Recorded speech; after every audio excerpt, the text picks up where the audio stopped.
ಮತ್ತೆ ಏನೇನಿದೆ ಎಲ್ಲ ಕೊಟ್ಟು ಅವ್ರು ಏನ್ ತೊಂದರೆ ಕೊಡ್ತಾ ಇದಾರೆ. ಈಗ ಅವ್ರನ್ನ ನೀವ್ ಯಾಕೆ ಅರೆಸ್ಟ್ ಮಾಡಿಲ್ಲ, ಯಾಕೆ ಮಾಡ್ತಾ ಇಲ್ಲ? ನಮ್ದು ಏನೇ ಇದ್ರು ನಮ್ ತಪ್ಪಿದ್ರೆ ನಾವು ಪೇಪರ್ ಅಲ್ಲಿ ಬರ್ಕೊಟ್ಬಿಟ್ಟು ಕೊಡ್ತೀನಿ ಸಹಿತ.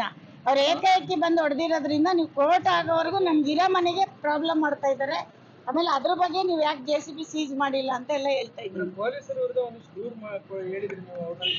ಹೇಳಿದ್ದೀನಿ, ಅದನ್ನು ಹೇಳಿದ್ದೀನಿ. ರಾಘವೇಂದ್ರ ಅವ್ರ ಬಗ್ಗೆ ಹೇಳಿದ್ದೀನಿ. 99% ರಾಘವೇಂದ್ರ ಇದ್ರಲ್ಲಿ ಇನ್ವಾಲ್ವ್ ಆಗಿದ್ದಾರೆ. ಇಲ್ಲ ಅಂದ್ರೆ ಇಷ್ಟು ದೂರ ಕತೆ ಬರ್ತಾ ಇರ್ಲಿಲ್ಲ.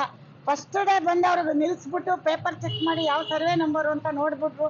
ಅಲ್ಲ ಅಟ್ಲೀಸ್ಟ್ ಅವ್ರು 1 ನಿಮಿಷ ನಿಲ್ಸಿ ಅಂದ್ಬಿಟ್ಟು ನಮ್ಮನ್ನ ಕರೆದಿದ್ರು ಆಗೋದು. ಏನೋ ಆಗೋಗಿದೆ, ಬಟ್ ಸೆಕ್ಯೂರಿಟಿ ಬೇಕೇ ಬೇಕು ಅಂತ ಹೇಳಿದ್ದೀನಿ. ಇಲ್ಲ, ಅಲ್ಲಿಗೆ ನಾನು ಹೋಗಿಲ್ಲ. ಅಲ್ಲಿ ಆಗದೆ ಇರೋದಕ್ಕೆ ಇಲ್ಲಿ ಬಂದಿದ್ದೀನಿ ಅಂತ ಹೇಳಿದ್ದೀನಿ.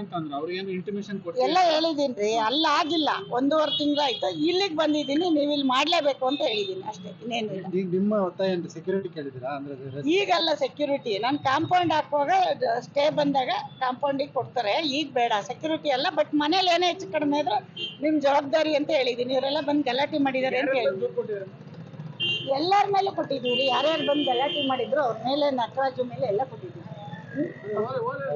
ಸರಿ ಹೋಗೋಣ, ರೋಡಲ್ಲಿ ಬೇಡ.